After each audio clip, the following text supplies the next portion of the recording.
Good afternoon. Hi, Ratnesh. Hey, sorry. We were facing some troubles going live on Facebook, which my colleague is resolving. But yeah, I mean, let's start anyways. Good evening, everyone. Thank you very much for 4 minutes delay, and welcome to today's session. As a few of you would know, my name is Ravi Santlani, and I run a very small media platform called ScooNews, which very largely focus on K-12 education in India. Today, we have a very special guest with us, an industry veteran, global voice in education, a very dear friend of mine, and a mentor, Ratnesh Jha. He's CEO for Southeast Asia and India for Burlington Group, a leading education conglomerate present in 30 plus countries. Ratnesh brings 17 plus years of experience in the education and skill sector, where he helped scaling businesses and impacting millions of lives in India and Asian countries. With that, I forgot to record this session, which is now recording. Apologies for that. Ratnesh believes in equity, quality, and sustainability needs to be at the core of educators and skill it for the impact of billion minds.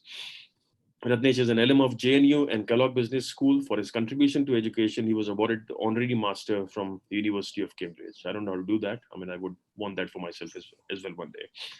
Ratnesh, let me first congratulate you for the new start. Also, well-deserving return to larger remit of Southeast Asia and India and Burlington. I had the last session like this when you were at Cambridge. Friends, as you all know, that today's topic is decoding the recipe of education and skilling in the 21st century. And to brainstorm on the same, I requested Ratnesh Jha to take out some time from his otherwise very busy schedule. Ratnesh, a very, very warm welcome to you all. Before I pose the first question to you, I mean, would you just want to exchange the pleasantries with all these hundreds of attendees here and all the social media as well? Thank you, Ravi, and thank you, ScooNews, for giving me this opportunity. And I think you've given a long introduction, and thank you very much for that introduction. But more than anything, I'm very glad to be in this platform, and I'm glad more in a time such as now, where we've actually, each of us are facing some real difficulties, to be able to take out time and to be able to share things within each other, within ourselves, to kind of learn and then see, well, how can we really optimize where we are right now from here and see more opportunity, rather than this whole difficulties really taking us and making us to drown in a way that it just looks sort of scary in the future. But I think I would personally like to thank everybody to be part of this the session, and I would try see if I can do my justice with Ravi during the next 45 minutes to an hour's time. I'm pretty confident of that. To start with, Ratnesh, can you please share with us what Burlington Group is all about? What are your plans at Burlington, and how are you dealing with the current COVID crisis? So, Ravi, I met you last when I was at Cambridge, and you've given some introduction of Burlington. So we are present in 30 countries, 30 plus years of our existence.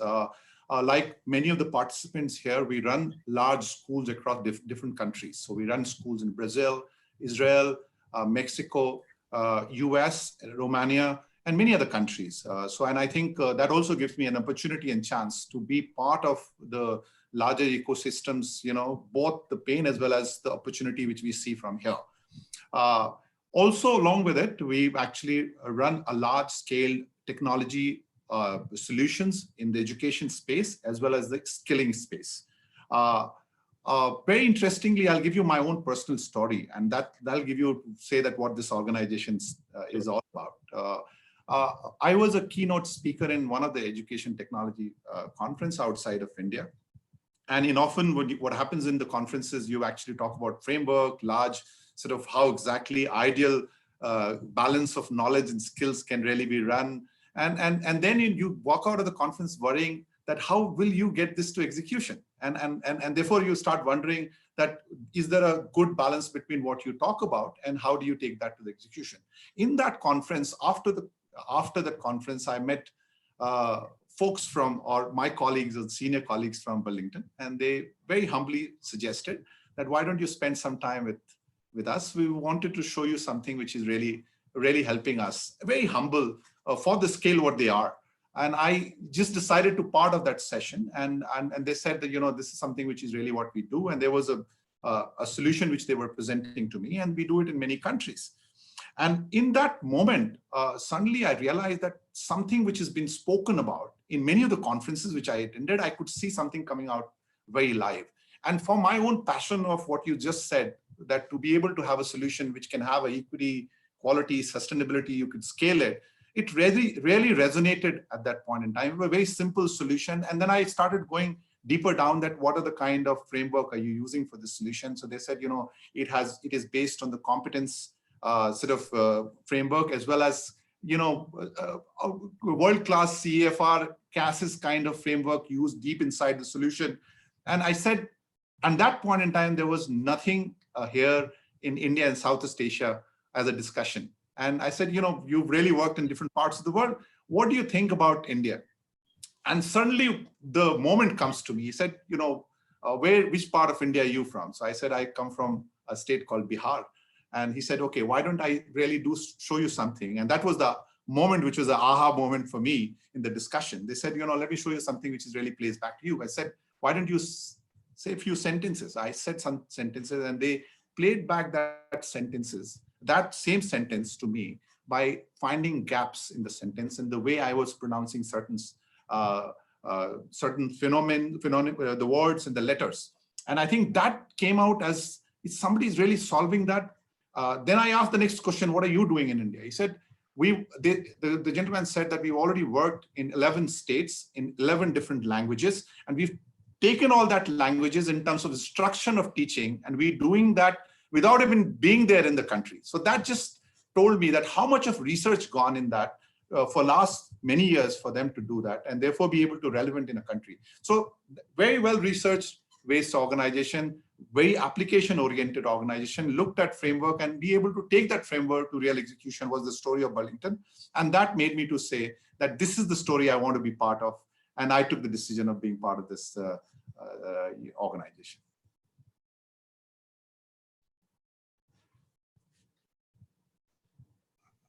Sorry, I was on mute. I'm saying, how are you dealing with the current COVID crisis at Burlington? What are your daily conversations on Zoom and phone calls are all about with your employees and your employees respectively? So, like any other, Ravi, this is a crisis moment in a way or other. It's a difficult time, and I think what we also see in this crisis an opportunity to discover more. And I think the whole world of online is actually teaching us how to discover more. So typically in education, what we're seeing in education skilling is that the moment it actually came offline, many of the new world has actually, kind of come in for us. So how do you deal with your colleagues? How do you deal with your customers? How do you deal with people outside of India in different parts of the world? And I think what we have done is that we've actually tried seeing that how do you actually put this together in a very systemic blend way that it can actually allow you to get the best output. So we're using as much as online right now to optimize our engagement. And we kind of made it very systemically to say that can we plan in a way that it looks like a regular day. It looks like that we're dealing with things the way we've done it in the past.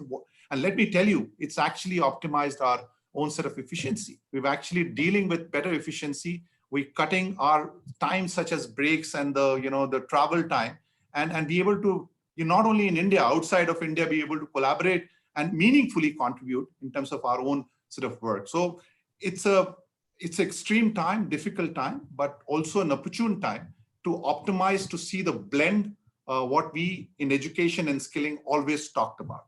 So I think it's a really, really good time for us to learn and make sure that this becomes something which is a tool as we go along from here. Great.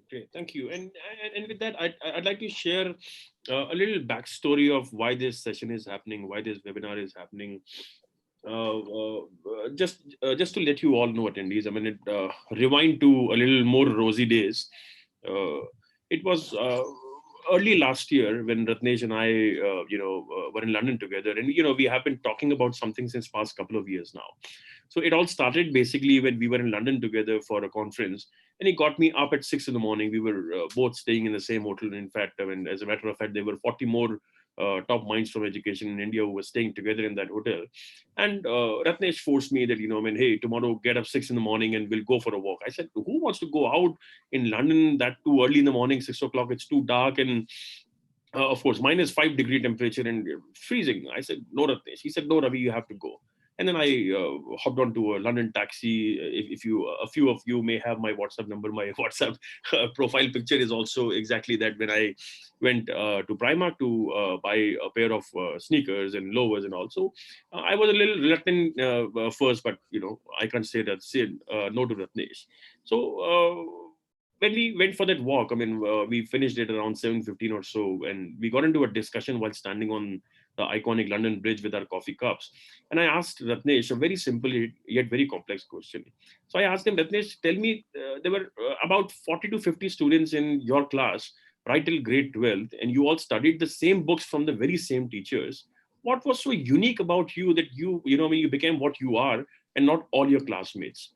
By the way, we are still discussing the various answers to that question, and it's been more than 10 odd meetings, physical meetings and many phone calls. We have been discussing this particular thing. So I proposed, Ratnesh, that let's take this conversation on a webinar and discuss it over there about the skilling and academia part. And Ratnesh, would you mind talking a bit about that meeting and maybe where we came from, that little comparison there with your other classmates?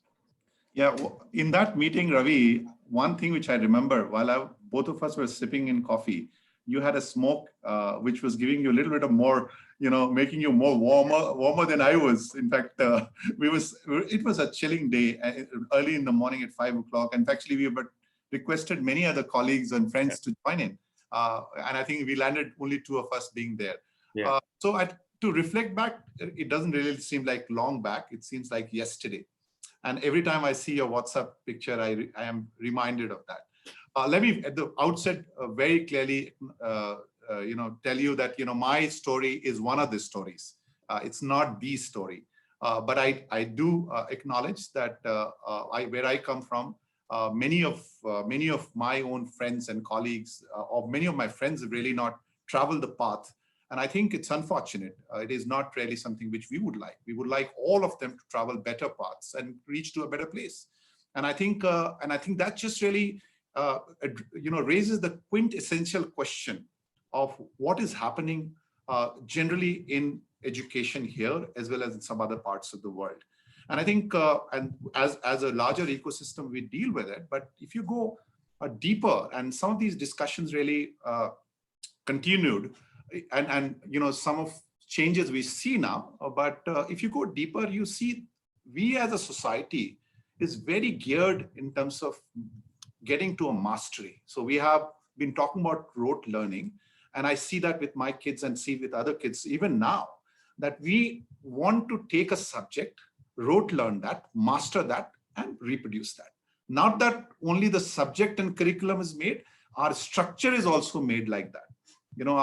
And you often wonder that a state like Bihar and Uttar Pradesh is what is the difference which these states have with some of the countries not bigger like Singapore or and some of the performing other countries.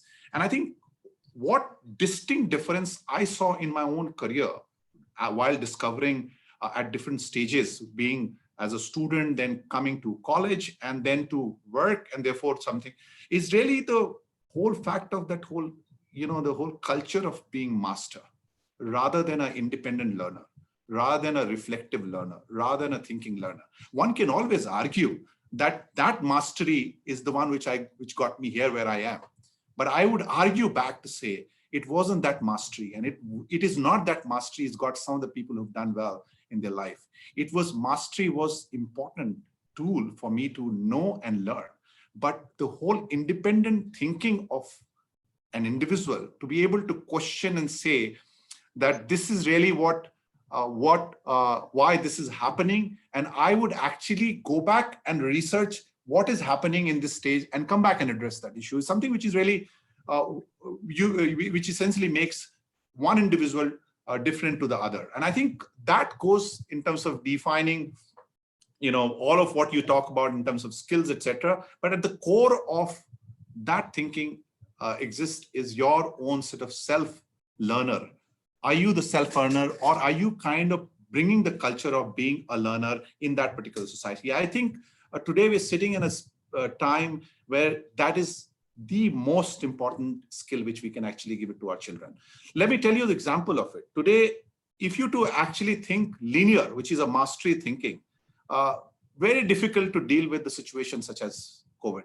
But if you think exponential, which is to be able to see what is an opportunity which I can actually get out of this, you could come up with a solution. And great example of that, Ravi, is manifested in what you're trying to do. I mean, in a time such as now, many of the media players are just shutting down and saying, what am I going to do? What is going to happen? You decided to pivot yourself and say, okay, I'm going to bring this engagement online. I will ensure that I'll bring this opportunity in a way that I bring people from across the country, from a different places together to deal with some of the subjects which has not been dealt in a normal conference which we've been attending so far. So I think clearly what it does, and we'll talk more about skills, but I think to me what absolutely stays, and I'm going deeper inside learning more and more about that, is that how could you actually raise a reflective child?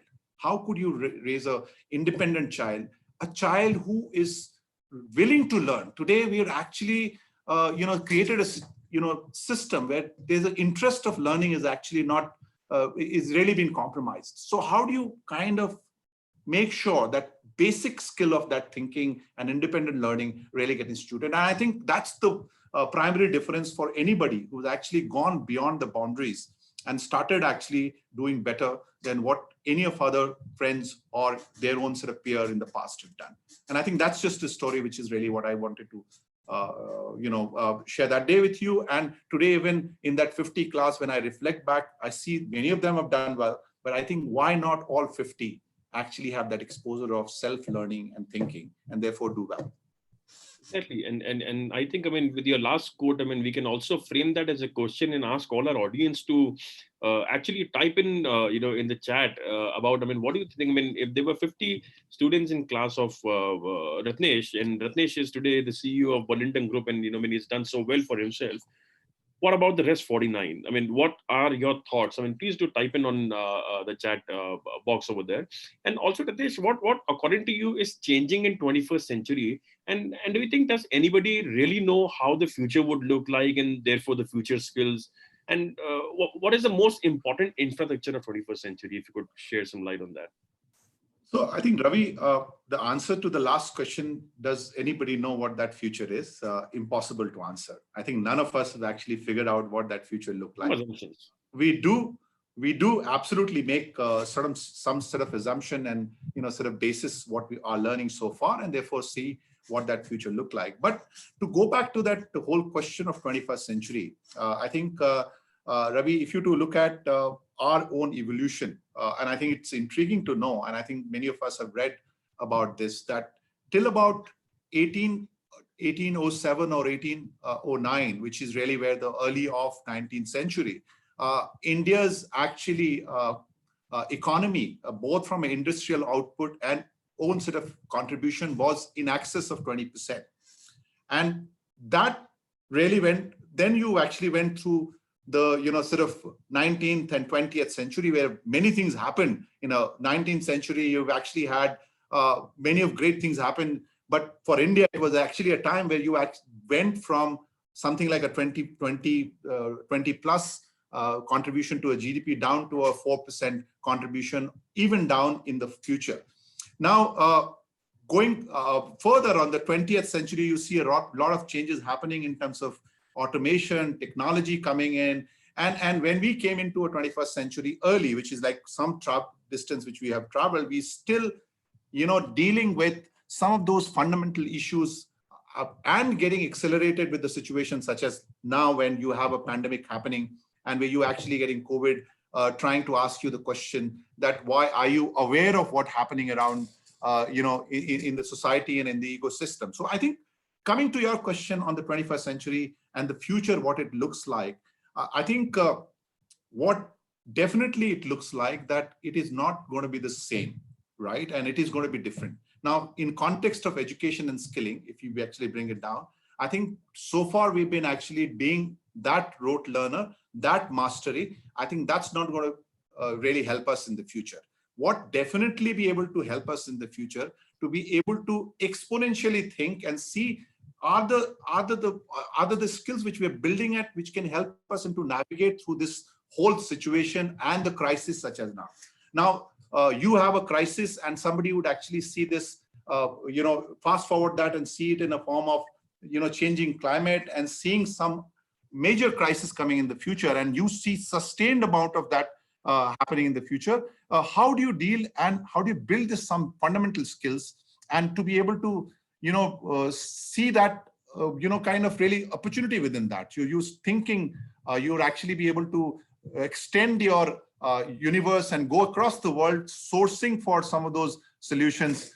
You be able to collaborate with many parts of the world. You be able to good play of technology and kind of where you are and be able to accelerate your whole journey is some of those thinking. There's a very important discussion happening at this point in time is that, the whole, so far with all the technology intervention like Facebook, Twitter, Instagram, and we see some of those examples in the recent past, there's been a sort of your data is being observed by many of these platforms and kind of a reflection happening on the data. There is a real play of technology, biology, and psychology happening where you actually see genomics, taking over. You may see that there's a real story of under the skin kind of surveillance happening. Now, to deal with all of this in the future, you need to have some of the basic skills as the human skills, which is to be able to, to be able to critically look at what's happening and how do you really kind of source things across the world and across the universe to be able to deal, kind of really address some of these extraordinary situations which got created because of some of those changes happening within the climate, etc. So I think to getting back to your question, whether do we know about what that future looks like, the answer to many of us and perhaps many of those educationists and theorists is talking about it, but nobody has the answer of this question. I think what we could do is to be able to develop some of the inputs or the drivers which can help us in terms of deal with some of these extraordinary situations, and those are listed as thinking drivers, the reflective drivers, the ability to collaborate with different set of systems and be able to navigate through those technology and the humanity itself. Those are kind of things which is going to be really helping us in the future, Ravi. Perfect, and I'm really enjoying listening to you as well as reading the chat. There are a lot of people who are now defining your success, Ratnesh, in the chat box. So Asilesha Thakur says Ratnesh's reason for success is A, his own perspective towards being a continuous learner, B, his ability to take control of his destiny rather than being a mere spectator, and C, seizing opportunities when presented. Do you agree with Asilesha? So Asilesha has been a colleague of mine. So thank you, Asilesha. And I think we've worked together. We've been very, very close. And if I'm seeing that same Asilesha raising the question, so I think to be able to kind of take the destiny in your hand, to be able to sort of define boundary for yourself, and to be able to say that I am going to define where I want to reach. And I think before this conversation, I was talking to you, Ravi, and we talked about that one thought or one thinking that we said this, in a colloquial world, we said, "Ek jo soch hai na," that changes the way you actually define. Take the destiny in your hand and define what you want to do, and therefore be able to say that becomes my objective, and therefore try doing everything possible for getting that to that objective. I'll tell you a great example of this. In fact, actually, some point in time when I was there in London with you, I decided that I would enroll myself for a PhD program. This is the right time for me to do a PhD program. And I started navigating who should I do the PhD program with. So I was another conference in the US, and I was listening to one of the prof talking about artificial intelligence. And I was one of the 1,000 members there in the audience, and I was very, very impressed with the way she actually dealt with that topic. And I came back, I was in Cambridge, and I said, she's in London, why should I not reach out to her and ask her that should I be really, thinking about some of those contemporary issues on education, technology, artificial intelligence, human intelligence. And I sent a mail, and in no time, I got a response from that lady, and she said, okay, let's just meet up in London. And it was kind of absolute treat for me. So I traveled from Cambridge to London, and I spent a little bit of time with her. And I said, what is she doing in terms of research? She talked about many countries and research is happening. And I said that if you are doing all of that, India and Asia has a large remit, large number of people. And if you're talking about artificial intelligence, where else would you get the billion instances and billion data points? She said, what are you trying to say? I said, if you want to come to India and Asia, you need somebody to do all of that. And she said, well, are you saying something? I said, who else can do better than I sitting there and I'm practicing it? And so then she said, how would you do it? I said, I'm happy to register myself for a PhD program with you. And they'll be able to really do this together. Now, this is an opportunity to be imagined to do this program together in a world-class institution, a PhD program. And I'm still in the process of actually registering myself. But that is something which is where you said you define what I want to do. And you kind of broken that sort of constraint of yourself and say, okay, I'm going to go in this path. Is really what I think how the education and skilling should really be thinking in the future. Every individual learner should be able to define their own path and be a self-reflective, independent learner, following the same curriculum, following the same boards, and be able to reach to where they were with the help of great teachers who this nation today has. I mean, I think we are product of those teachers who've actually taught us what really we've learned in our school. Even in the 50 classroom, I still remember those Sinhaji and the Thakurji who actually taught us some of the basic stuff. And I think we can never forget, those are the ones which are important, but how do you take that as an input and be able to play with your own self-strength and therefore accelerate your journey is something which is really, I think is really every child should be thinking about or doing. Yeah. So and we have Neeta Arora on Facebook. She's watching us live. She types, I like the usage of technology, biology, and psychology together. It does answer my question, but will like more opinion from you. Yeah, that's an interesting question, and I think the COVID has raised that question very pertinent, and I think we need to deal with this question to say that till about yesterday we were talking about the artificial intelligence, the machine learning, and that disrupting the world, right? Let me kind of qualify here that the play of technology and the education, technology would always be the enabler. And I'm a strong supporter of this when I make that statement. It is never going to be, even in a blend situation, it will be always an enabling role which technology will play. The human, the teacher, the people who actually take that whole enabling and therefore make it personal, make it emotional, make it socio-psychologically relevant is the one which will be a great set of combination which will happen. But coming back to the question, I think what is happening right now, as I said till about yesterday, you've had technology kind of watching you in terms of what you do. So likes of Instagram, likes of Facebook, Twitter, they were actually watching the behavioral side of yours to say that, if you clicked here, this is the ad which you should see. If you've been seeing these kind of programs, I will give you more of these programs to see. While there are issues of bias, etc., is coming there, but then it's still a very outside kind of a intervention happening there, where they're actually seeing your behavior based on your uses of technology. What is happening now?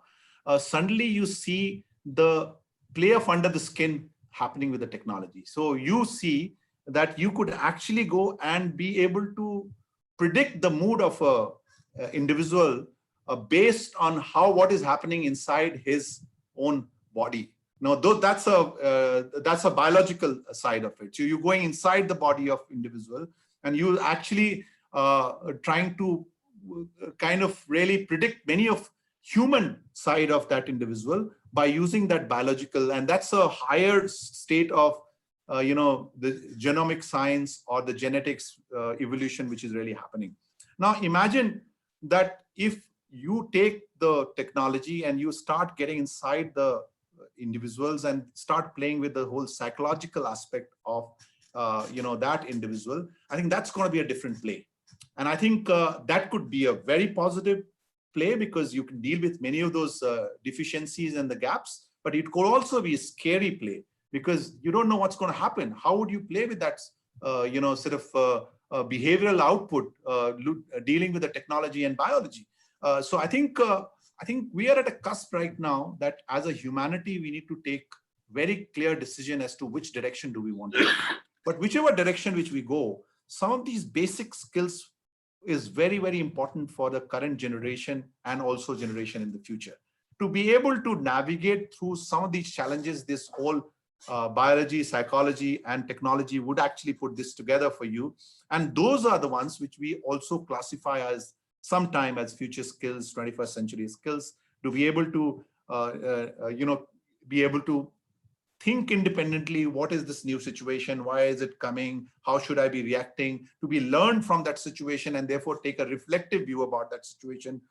So that's the second thing. To be able to then collaborate with many other ecosystem, whether within the technology space or in the, within the larger ecosystem in different geography space, and be able to find solutions. So combination of all of that essentially can bring in some of those solutions. But the fundamental is that as a humanity, we will have to take a call that what is it which we want to, which direction do we want to go to. It also can have a play of states. It can have a play of many of the nationalities and the geographies actually, or the fundamentals of, what we're talking about, the open society, democracy. Those are the complex situation, which I think today, if we can call as a fourth industrial change, throws to us or throws in front of us, is really where we are right now. And I think we need to collectively take a call as to how do we deal with it.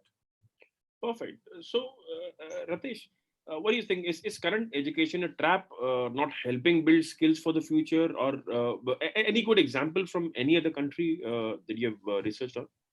So I definitely have traveled many countries and I've seen many systems, but I would bring it, I'll actually come back to India because that's where my maximum learning, and having spent many years in the education ecosystem. I think clearly in India, what we see in a contextual sense is the many types of education happening and education and skilling happening. So if you to look at where I come from, it's one type of education which is in a state, and I think that is really is a play of a private and government board. And I think that's just really one kind. Then you come into private school space where you have a boards teaching some of the latest sort of curriculum, where you have personalization, active learning kind of a philosophy being spoken about. That's one. Then in between of that sits other boards like CBSE and ICSE, which essentially have still the rigor of that whole rote learning and mastery very well embedded in the curriculum. And I think even now the pedagogical intervention there is based on same philosophy of can you master and reproduce. The class systems are made in a way that you actually see the students sitting behind the benches, and in many of them in a class, and there's one teacher who's actually helping each of them to kind of really go through that whole process of still getting towards that exam which is going to happen. Now I think this is really where our many sort of layer of education system. There's been a discussion in our new education policy that how could you actually do a good blend of education and skilling? Can you kind of look at competence-based learning? Can you actually infuse not only the skill and education, but also the attitude of the learners? Can you kind of equip teachers with more and more sort of resources? But fact of the matter is, with all of that, you're increasing the burden of that teacher. And I think the teacher is the only person who's actually squeezed from all sides. I think in the early part of it, Ravi, you asked me a question that what is that infrastructure which is the most important in the new millennium? I think the infrastructure which is most important in this new millennium is the mind, and the mind of that learner, mind of that teacher. And how do you equip that mind of a teacher and learner in a way that despite that curriculum and the boards being there, that learning process changes. And that is only possible when you actually allow them to unburden themselves, not push them with so much happening in their life, that they're not able to reflect, they're not able to become an independent learner. Give them a space, give space to the teacher, give space to the learner. And I think I've seen many of the schools and many of the institutions here in India and in Asia, in many parts of Asia and Southeast Asian countries, wherever you've seen that space being given, doesn't matter which board are you in, whether you're in CBSE, ICSE, or my ex Cambridge board or the IB board.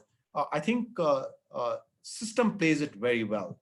Allow that whole space to be created, allow the good play of technology and the whole ecosystem of education should happen. Allow that technology to become enabled, to be able to create personalization, to be able to give you some of those data inputs for you to kind of go to the students and allow that student and teacher sort of collaboration happening. And often we've seen, and I think technology helping us to do that, the whole triangle of teacher, student, and parents is really not the only time this really triangles becomes together or comes together is when we actually have a feedback session, or whether in the end of any of these exams or the beginning of a new academic session. And I think the way the technology is actually brought in this together is you see a larger interaction happening because the kids are sitting next to the parents and there's the real reflection and discussion happening on everyday class. But even now, what you've done is that you've actually burdened teacher to do so much. So one side you're playing that with a whole pedagogical element, but you've actually gone ahead and set new ecosystem of technology. So to be able to allow that teacher and that learner to be spaced, given some sort of time to reflect, time to play, time to learn. And I think if that happens, you would definitely achieve the output. And many schools have done very well in terms of achieving very good the board results, despite using and following this kind of the process. And I think that's the core. I mean, I think what's also happening is that that we were sitting in the periphery. Sometimes technology was sitting in the periphery. Now technology suddenly has become a mainstream, and you started taking advantage of the technology. And I think if it really plays well, and if it really gives the space to the learner and teacher, I think we're going to definitely unlock a new era where we actually can get a maximum out of that learner and teachers in a very meaningful way. Thank you. Thank you. I mean, that was pretty insightful. We have Dilip Kumar Panda asking, what is your prescription to make online remote learning as optimum? Just give me a moment. Yeah, all right. So Dilip asks, what is your prescription to make online learning as optimum as offline learning without compromising in learning, assessment, reporting, building the confidence in all the stakeholders if the lockdown lingers on? So this is a question which has been posted in all the platforms. So if you could address this. Sure. So I think as a educator, as a teacher, as a school promoter, or as a principal, we should first acknowledge that technology is here. No matter whether this stays for 3 months or 6 months or 12 months, we have to ensure that we take this technology as part of ours. But technology is just a medium, and it has not changed its nature. It will remain a medium. It will only equip the ecosystem. It will only equip the teacher. It will only equip the schools for them to actually effectively run what they're running. And I think it would never, and I am a stall propaganda. I mean, there are discussion about the AI-based tutor, to be able to navigate through many of those situations. And I did talk about that whole play of a biology and the technology. But I don't think in a teaching learning process, the technology would do anything more than recommendation, anything more than personalization, anything more than equipping that teacher and ecosystem in a way that you can effectively run the classroom. What technology can help you, and I think that's the moot point which we should really definitely talk about, is to be able to get that reflective system, that self-learning, independent learning system, to be able to equip teacher to create space and time for themselves to be a mentor, to be able to get that learner engaging with the ecosystem of parents and teacher in a way that the best output can come in.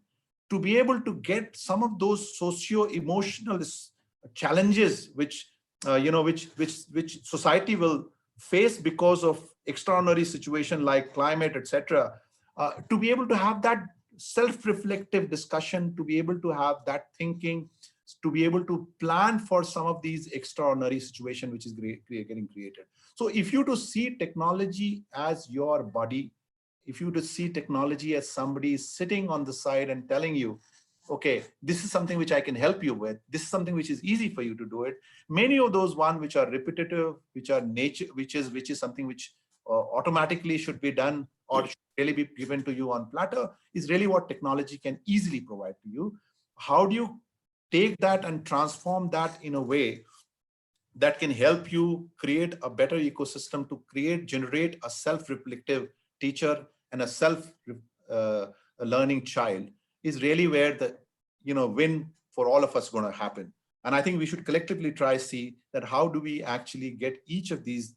Do not give too much value to technology, do not give too much value to even to yourself. I mean, I think one of the other challenges that if you're not a lifelong learner as a teacher, if you're not changing yourself, that's going to become a challenge for you, because every technology is giving you new things to learn. And if you do not change that and as an attitude of yours, then I think it can pose a challenge for you. Great insights. And as they say, real change often happens in crisis. What are the changes you foresee to fill the gaps in model of education and skilling? And can you list a few future skills for us? I think this job has given me opportunity to actually go across in different regions, and I see regions of Southeast Asian countries, how are they dealing with it? For example, Singapore, how are they dealing with it? What is happening in other parts of Southeast Asian country? What's happening in, let's just say South Korea? What's happening in, and then bring back some of those thinking and kind of play back here. I think as I said in the beginning, the future skills are those listed, and that's not changed, and it has a many different definition and many different way of putting it. But I think for us, those lists are the same. The list of being, you being a thinker. Are you a learning thinker? Are you thinking beyond? You're not only kind of, replaying back what has been told to you, but you be going back in the deeper side, and be able to think more than what has been given to you, is really where one of the skills which is going to play a very important role. The second, I think in a time and space where we exist, I think it is important for us to see that how can I learn not only with what has been provided only to me, but also be able to seeking it from different parts of parts of the world, collaborating with people across the world, and be able to create a comprehensive knowledge. The other thing which is important for us within that skill is to be able to find out what is right, what is wrong, fact versus opinion. All of that is very important skills to be learned today. I mean, in the time and era where you have a fake news, and if you click on the fake news, that biases the way you think. It is true for the child, it is true for you, it is true for the teacher. Now, I think, but more than anything, I think be able to, other day when I was talking to Andreas, he was actually giving example about if you are learning mathematics, are you thinking like a mathematician? When you're learning science, are you thinking like a scientist? And in the conversation came in that, if you do, play today for a level 1 and level 2, level 4 question, it is easy for you to Google say where was Gandhi born, but it is also difficult for you to imagine, but if Gandhi would have been born today, what is it which he would be tweeting about? What is it he would be reflecting in the current crisis? So that element of, be able to learn what is happening and therefore reflect, think, and using the, sort of larger ecosystem where you can actually collaborate and go beyond the boundaries. But at the same time, be able to differentiate between the rights and wrong is very, very important. Often we have seen in our own institution that there is a huge value for that whole certification which we do, that, we will pass the board, you will get it, you'll get to 12th, you'll get it, you'll get to the graduation, get it. I think all of that certificates are important for us to keep it. But I can tell you, many of us, we speak to each other. None of the such certificates came in handy when we were dealing with a particular situation in our corporate world, or when we were developing in terms of our career progression from one stage to the other. It was essentially those set of basic skills which I just listed, which helps you, where you actually saying, what is it which is required for me to deal with this situation right now? How should go back and reflect and think? And should I be using more resources? Can I go out to somebody to tell and help me in terms of giving me more and more? I think those are the kind of skills which is really going to help, Ravi. Perfect. So there are, I'm just looking at chat, and although I shouldn't be picking up questions from the chat, but Guru Prem Kapoor will be an exception. Guru Prem says, don't you feel for this require, I mean, don't you feel for this we require total overhauling of the system? In India, we are waiting action from upside down. Our teacher is starting to get, bringing change, in the way they teach, but get trapped in the assessment system that is grades. I think there's been a very intense discussion within the remit of the policymakers, and I've been party of many of the discussions. There are discussions happening about the competence-based learning. There's the discussion happening is to bridge this whole oscillating view about knowledge and skills, and be able to kind of bring in the skills as part of the learning. There are discussions happening that make that assessment system ready for us to kind of really ready for the future, which is to get the burden lesser and lesser burden on our child, and to be able to equip our teachers. So those are the kind of discussions really happening. But let me be upfront, and I might sound a little more upfront than I should be. I think the change is not that policymaker does. Change is not what that sort of new education policy which will bring. Change is what you bring in within the same boards, within the same remit of curriculum, within the same set of constraint. Many schools, including my friend's Arunab's school, who's there on screen right now, has done such a fantastic job of actually bringing out best in educators and the learners. And I think these are the learners in collective way, actually becoming a learner of today, a learner of tomorrow. And I think if you do get that recipe for yourself, Kabar, and each of us would have a different recipe for ourselves. I mean, I think it's not unique to kind of put that, in terms of pointing them and suggesting you. But I think the basics of that would always be that are you actually dealing with creating that culture? And if you can deal with that culture creation of imagining student, thinking students, learning to learn students, a teacher who's self-learner, teacher who's equipping the students, who's actually creating an environment where the collaboration can happen, where actually learning can flourish. I don't think the boards are constrained. I don't think the teaching policy system, I mean, they are constrained today in a time such as now with some of the regulatory sort of, what they are sending, which is constraining to all of us who are managing school. But I don't think the other things are constraining, and I think we can deal with it.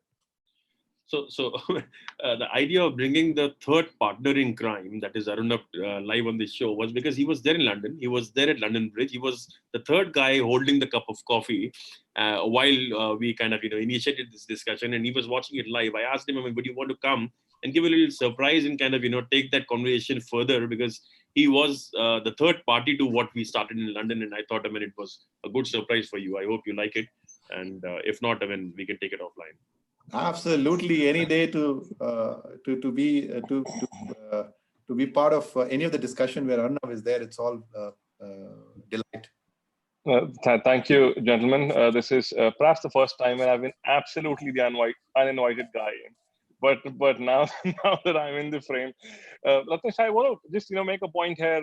Where you've spoken about perpetual learning and skills, and how as educators we've always felt that they've been important. But there is one thing which has shifted. It has been a new gear shift. I could call it that. If I was teaching for 15 years, my syllabus would change 5% in a year, 10% in a year. But otherwise, I sort of had an idea of what the entire narrative was, what was expected of me. But it is actually only in the last 2 months where I've actually been expected to learn new schools just to survive, not to thrive. Just to survive, I now need a new skill set. So um, this appreciation for learning new skills, the way we educators have right now, we perhaps did not have it 3 months back. 3 months back, we almost knew everything. Now, now we can't say that. A lot of us know a lot already, but there are people who are still struggling. And as you know, Ratnesh, as an influencer, as somebody who's right at the edge of this technology and skill development work, and Ravi, where you've got the channel, I think there is a huge responsibility on all of us to help teachers take those next steps and also help students take those next steps.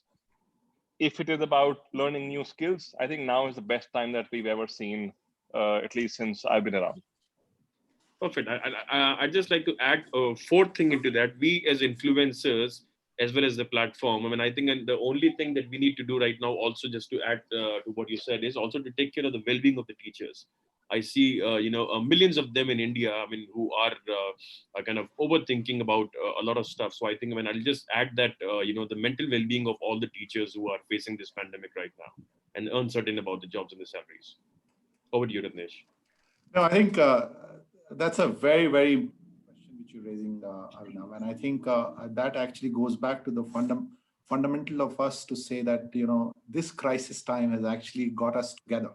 Often we've actually worked in silos, and you and I have spoken about very intensely about it, and we create that silos based on not because we wanted to create that silos, because there are constraining reasons for that, So I think this crisis actually brought about a very interesting thing, is to get all of us together to deal with, because, here is an enemy which is invisible and who actually are striking us right there and asking us that, you guys are working in different spaces. You don't even know that you can optimize yourself and kind of get a best possible solution. So I think that's just really one aspect I would actually like to bring out. But I think the other thing which Arunav, I think clearly coming out of this is this whole idea of us to learn from each other. So the teacher learning from student. For example, when you are on the screen, and I see that happening with my own kids, there are skills of technology really where the student is of 21st century, and we as our own sort of generation trying to learn how do you optimize that whole technology bit with the students. Your ability to learn to coexist. As I said, the parent, teacher, and student at same time, same place, and be able to optimize the class. Our own skills as a promoter and a driver of, or the leader of the businesses, to be able to navigate in a situation where you optimally get all the stakeholders. One side, you're dealing with many of the commercial issues. The other side, be able to make sure that you optimally and run your own set of entity, whether it's a school running or an organization running. You are bringing about that, whole skill of being prudent while being frugal, and be able to do more with the less. That's another skill which is coming out. But I think more than anything, what is coming out clearly as an educator for us is the whole idea which I started actually talking about, to be able to go back to the thinking mode and start reflecting that what is it as a humanity, what is it as a education ecosystem, what is it as a teachers and learner. We need to actually give it to our younger generation, and that becomes the tool for them to navigate through some of these ones, which will again comes on 50 years interval. But you don't know, tomorrow there could be a climate crisis, and I think there could really be some other crisis. So those set of basic skills really become at the center for us to kind of really, share with our teachers, collectively evolve that format, be able to reflect back. And I think those thinking and those be able to reflective and to deal with this crisis in a many forms is something which is coming out very, very sort of in a very amplified way for us to kind of really embrace right now. And it's a time for us to all recognize it and go with it. Ratnesh, there is one simple way in which we've tried to make it an everyday thing in our school, and that is from every wing to the big group, the WhatsApp group that we have in the school. There is an expectation that we will share one highlight. So from early years, primaries, middle secondary, senior secondary, every wing has to put forward one highlight, somebody who's tried something new. If it worked, fantastic. If it did not work, that's absolutely fine as well. And since the lockdown, we've been celebrating that every day. And what we've been finding very interestingly is before the lockdown, if I started right now and you had been in the system for 10 years and somebody else had been there for 20 years, there was an expectation that the person who was there 20 years before knows most. You know more than me, and I am just starting, getting started. But in this, it has flattened the entire playground, and anybody could actually be coming there with that highlight to say, guys, I tried this worked for me. If this interests you, send me a message and I'm quite happy to share it with you. So the democratization of teacher skill set, and at the same time the student skill set, the manner we've seen it in the last 2 months, we haven't seen it before. So thank you for bringing that up. No, I think it's a great time for all of us as educators, as part of the education ecosystem, for us to kind of really. I mean, I see this as an opportunity. This is really an opportunity in a way that kind of different levers of that ecosystem are you optimizing and be able to contribute for all of us. And I think there are many examples, as you said, one great example. I think there are many examples we're seeing across the different parts of really have that optimization of both the skilling and education happening. But Ratnesh, I have a question for you. And this question actually comes from the teacher hat that I wear sometimes in the school. So I have come across this fantastic application, and I know that this application, parts of it is free, and then there are parts of it that are going to be paid. So how do I solve my ethical dilemma to actually push this forward? I'm totally convinced that this application works. So would you have a word of advice for me of how should I actually share that with my learners to make sure that I am morally in my correct stance, but also my kids benefit from such applications? Is that moral question coming because it is this application comes at a certain price? Is that the question? That's pretty much the question. I saw there was a person within this group who thought that all of this motivation is motivation of money, which we know it isn't. But there are people like that person who feel that everything that educators do is guided by only the money element of it. But we know that's not true. So how do I make sure that clarity exists, and while I'm able to get such fantastic cutting edge work to my learner? See, I think, I don't know if that question answer to the question is actually lies in what you've actually just suggested that as a question build up. I think if there are investments gone in terms of building something which we are building to impact or make sure there's a learning outcome or learning process happens, I think there's somebody somewhere actually leaving something behind and doing what they're doing. And therefore, to be able to recognize that is important. As long as you're saying that particular application or that solution is helping through the learning process or through the teaching process or through optimizing class, I think it is absolutely the time for us to recognize that it will come with the sacrifice of somebody who's building it, somebody who's buying technology, somebody is actually spending time, somebody is thinking in terms of what is gone in terms of various framework, optimizing it, keeping the learner in center, keeping the teacher in center. And therefore, if you to play that with the comparative with what that commercial look like to somebody who's paying that commercial in any other format or form, he would have actually paid it. So for example, if you to go for a pizza party or a burger party, you've had paid certain dollar or money or rupees. And if you to see this application in relation of that 1 year solution given to you, actually stops you to do a couple of pizza or burger party in a, it is just worth it for you to say, it is sacrifice of 3 burger party or 3 pizza party, which is really help us to get this application running for. And I think it's the contextual I'm talking about, but I think it is high time for us to recognize that. And I think it came out other day when I was talking to Andreas as well, that the quality, there is a discussion of quality, excellence, equity, and sustainability. The equity and sustainability sometimes gets overplayed. And I'm one who says that I come from a place where I actually would like to go back and work with this migrant labor and ensure that every child goes through the same rigor of education. But at the same time, that investment in quality and excellence is equally important if you really want to create or build a nation which is a thinking nation or nation of tomorrow. Because if you're not recognizing, you will actually, as they say, that you will get exactly a suboptimal solution and you'll keep dealing with the suboptimal sort of output. I think here is a time for us to send this message, and share this message very clearly, that please do not compromise the definition of that equity with the quality and excellence. These are two different things.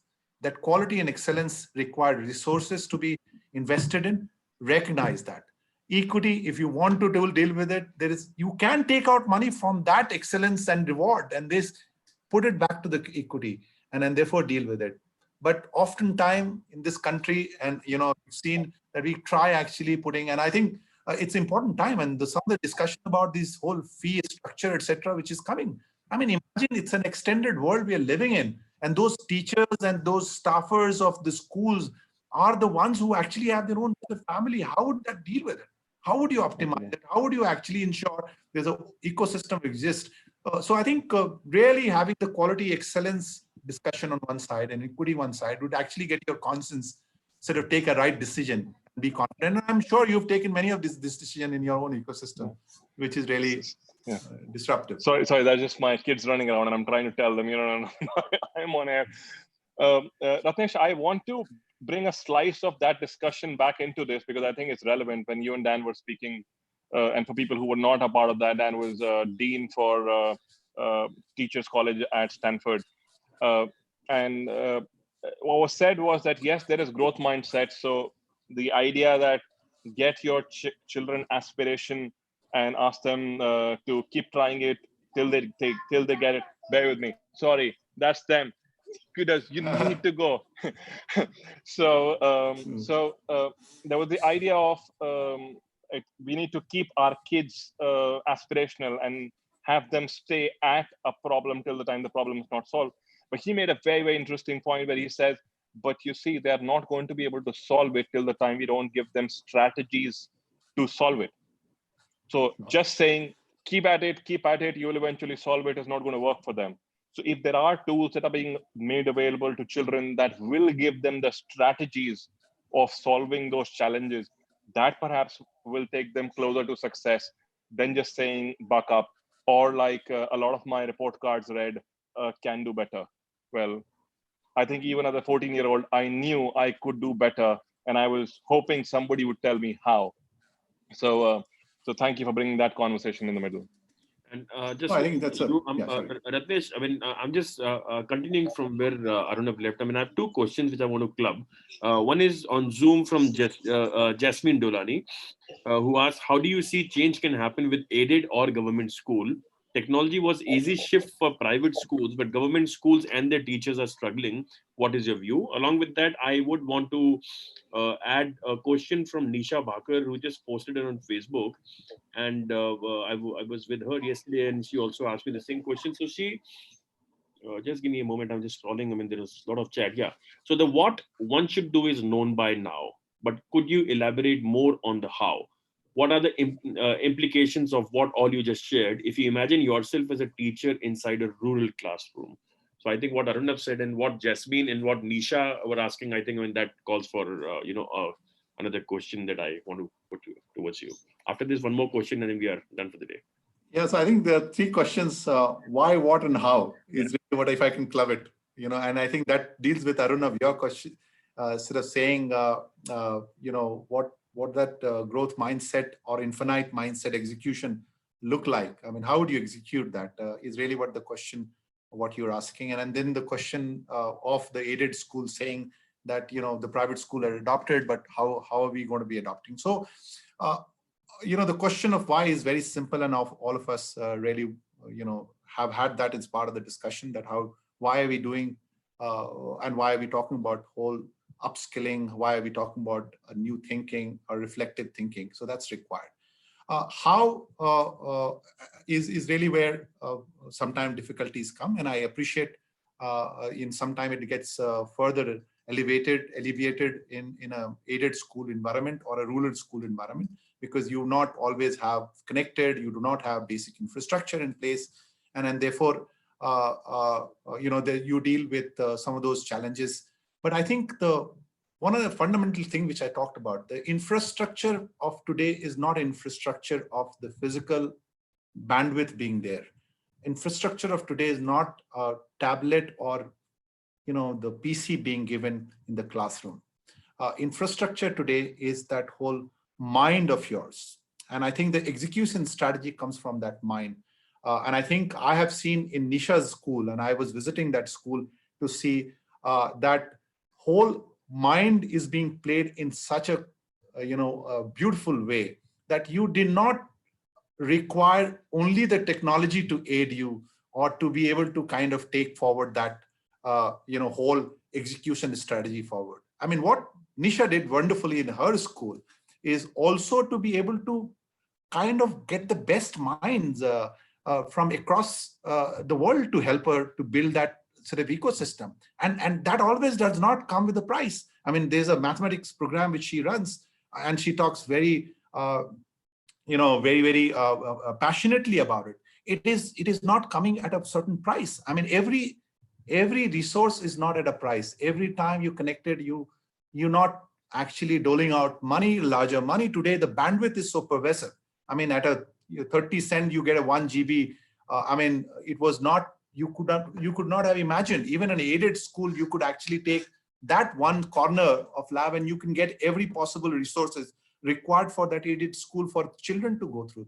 But I think the shift which we need to really do as a collective ecosystem, which is to deal with that how, is to do that mind shift in our mind. I mean, I think today we are sitting at a situation that the resources are plenty.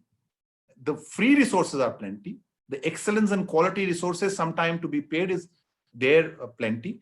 I think to be able to say that I am part of that ecosystem, I'm going to take that resources and be able to apply that in a meaningful way is really where the challenge, the culture which we need to build within the ecosystem. And I think there are enough and more experts who can lay you down to define that. What does it mean for 3 months, 6 months, 1 year? And I think if you're talking about growth and infinite mindset, that 1 year can be extended, that you to build a culture till the child gets out of the board, and he gets out of the board not as a CBSE or ICSE product. He gets out of the board as a reflective child, which has a beautiful outcome also in the board. And I think those are the ones which we need to really build. So I think infrastructure of today is not constrained by the technology and the tablet and the laptop. I think it is constrained with us changing in a time such as now to be able to optimally use these technology. And I think there's been a discussion in the private school to my colleague who asked this question in unaided private school is too much of screen time. Now, that's another question which is coming. Why the kids are having so much of screen time? So you have a different question, a different sort of context. But I think the first thing first, for that learner and for that teacher, that whole idea of a self-learning, reflective learning, learn by discovery, learn by exploring. If we have actually put that as a basic sort of, as part of the eco culture, then I think we absolutely can deal with it. And many of you are dealing with it at this point in time. But going back to Arnav's last point, that as I said, that if there is an excellence in quality, and I think if it needs to be really come at a certain price, I think you will only get that when you actually be able to see that in a correlative way, that what is that price means in an overall sort of context to the parents or to the teacher or to the school ecosystem. Perfect. I would now point out the last question, and you both have to answer that. And after that, I mean, we are going to say goodbye. Reva Ahuja on Zoom has asked, what is your thought on the substandard teacher training programs in our country? I don't know, you want to go first? Unmute, please, I don't know. And please laugh again. First of all, first of all, fantastic question. Fantastic question. But you see, quality is relative. Your line's longer than mine only when mine's shorter than yours. So as an educator and as somebody who's involved in running up a school, I would say something is better than nothing. Yes, we need to work on our teacher training, but for that we also need to bring in education as very central to our policy making as well. Singapore is a fantastic example of a country that said, we are a new country, for us, education becomes top priority. So I wish that some policymakers listening to this and is understanding this, that you would not get high quality teacher training if education in itself is not central to the efforts that, for all of us put together. There are ways, I use the term democratization of teachers and teacher training that has happened over the last 2 months, where you are not reliant on a human anymore to train you. The technology and platforms right now allow you to get trained from people all across the world. Those videos are on YouTube. So if you have the motivation, you will move ahead, but then you would certainly still be an island of excellence. So answer to your question, yes, there are some training opportunities that are not of the quality that they should be. And I could say that, yes, they're a waste of time. But then there are also people who are doing some fantastic work. Senta is a good example. I know they've been doing some phenomenal work.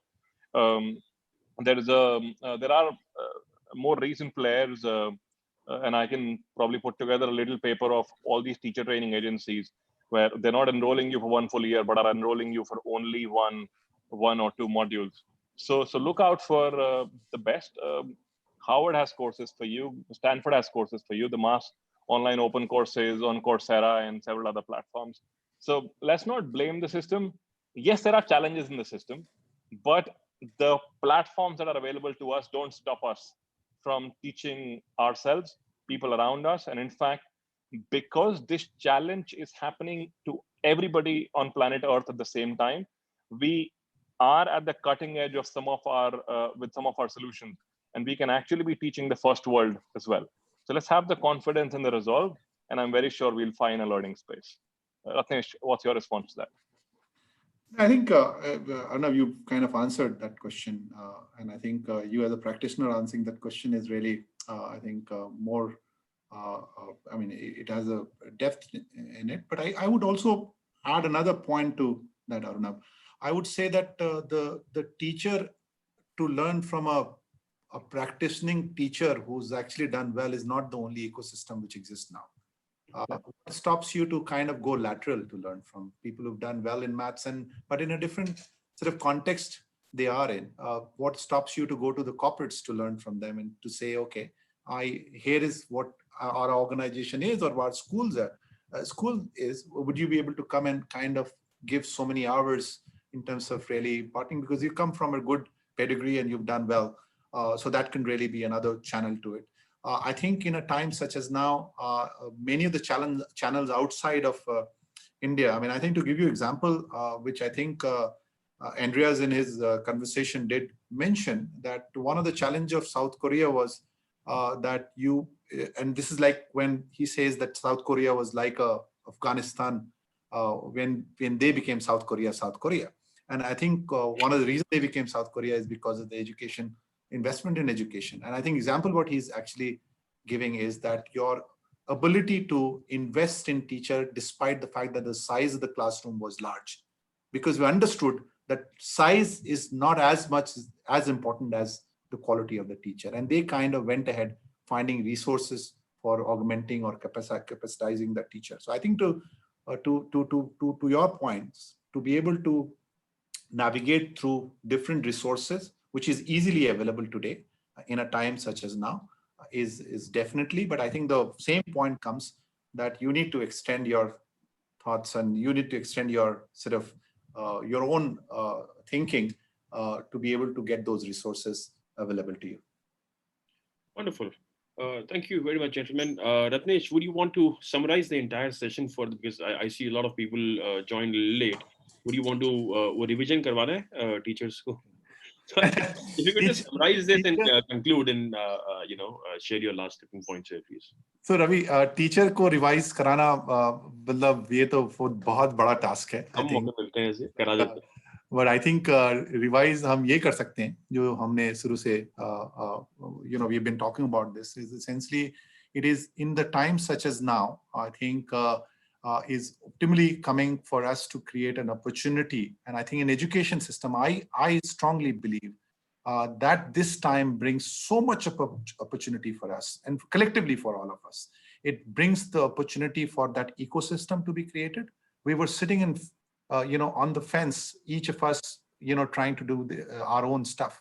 All of us are together here in a platform such as now here or many platforms, trying to solve some of the basic set of questions which this whole crisis has actually raised to us, and be making us prepared for, if not the similar crisis, any of those situations. In Delhi, we are sitting, you have schools getting closed because of the climate issues.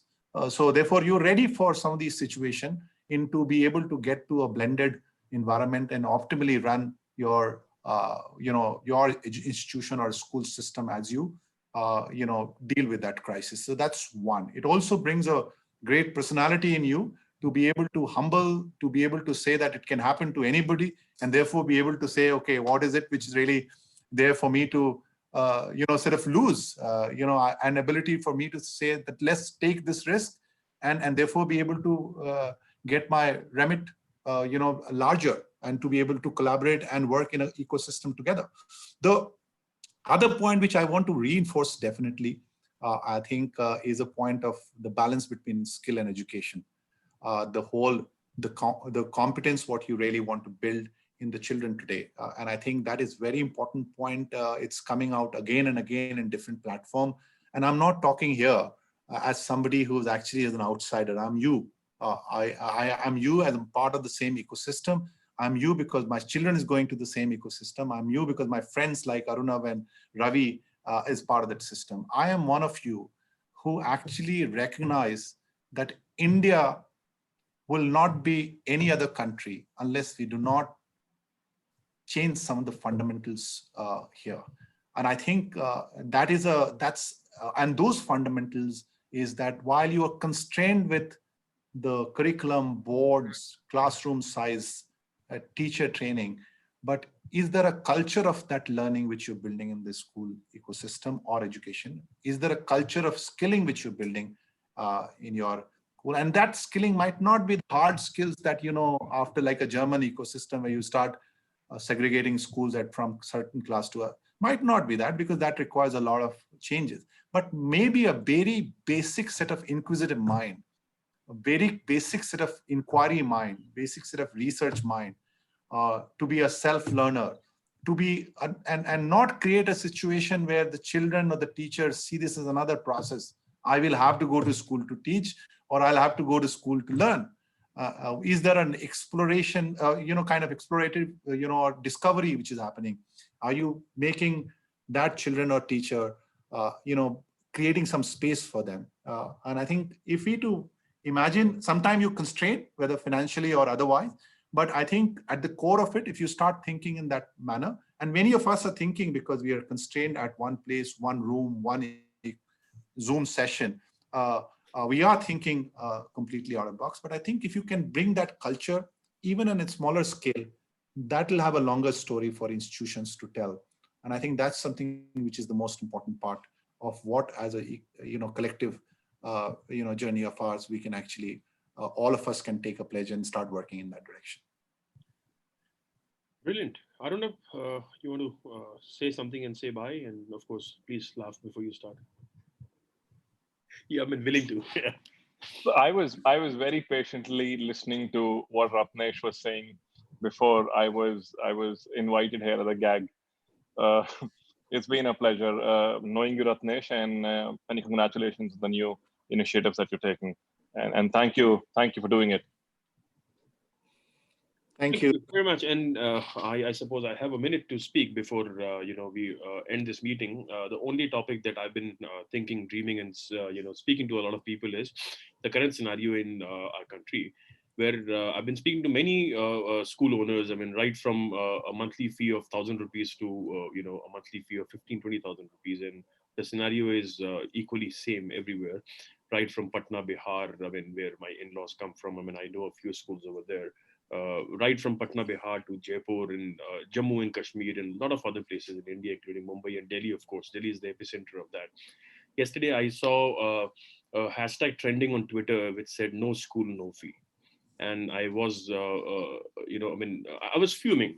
This is one statistics which a very close friend of mine shared, that a large school, somewhere in Rajasthan, 4,500 students, and only 55 of them have paid the fees. I think it's about time that we change our mindset. It's about time that we change our perspective. It's about time that we also look at one of the other reality is, I mean, if one of your child is studying abroad in UK or US or Europe, anywhere there, I mean, you haven't stopped paying their fee because you are worried that, the laws there are not the same that they are in India. And this statistics or these figures of not more than 15 to 18% of parents not paying the fees in India, I think the direct, impact would be on the teachers. And I was just speaking to someone, I mean, let's not name people here of this, but he said that the largest beneficiary of this particular current pandemic in the education ecosystem, where parents are not paying the fees, will be the loan against gold, some Muthoot Finance and all those finance, because 70 to 80% of our teachers are females, and we have a habit of, kind of investing in gold. But I think, I mean, if there are any parents here, or if there are teachers and principals, of course, I mean, we have a lot of them. I mean, please do, share a lot of creatives that are there on ScooNews Facebook page, something like this, where we are asking parents to pay the fee, and we are telling them that, I mean, whatever you pay, I mean, is going to, bring some kind of, gain to you. I mean, it's a small price, big gain. And as Dr. Swati Popat said a couple of days back, that education is an investment and not expenditure. So I think this is one thing which I really wanted to touch upon. And since there are hundreds of people on Facebook and Zoom here, collectively thousands of people, so I think this is the appeal which goes from my side. Parents, please do pay the school fees. I mean, this is not going to make the school owners more richer, but it is going to enable these school owners in various part of the country to pay the fee of, the salary of all the teachers on time. And that is how the entire chakra will, kind of continue running. Otherwise, if it's going to stop, I mean, you are going to see a lot of impact in the entire, cycle of that. So this is how I wanted to end this, Ratnesh. This was not a part of this. This was not discussed, but I felt like, I mean, addressing this particular topic. So apologies if I've crossed the line here. No, thank you very much, Ravi. And I think it's been an outstanding discussion, and that is a very pertinent point. I mean, I think that's a point which really deals with the, sustained ecosystem. How do you collectively and together sort of navigate through the situation? And I think it's a very real, and I think we need to deal with it. And I think we need to support what you're doing, and we need to support each teacher, every schools, every staff of that's the school to continue to get our children getting benefited. It's a lame for us to expect the teachers, students are learning online, and that continues. Teachers are actually investing more time, and for us to think that these teachers really can stay in an ecosystem, which is really difficult for us to kind of. And there could really be an optimization, but not something which in. Thank you, Ravi, for getting this call, and thank you very much for such a wonderful discussion. And Aruna, as always, it's a pleasure to see you on screen.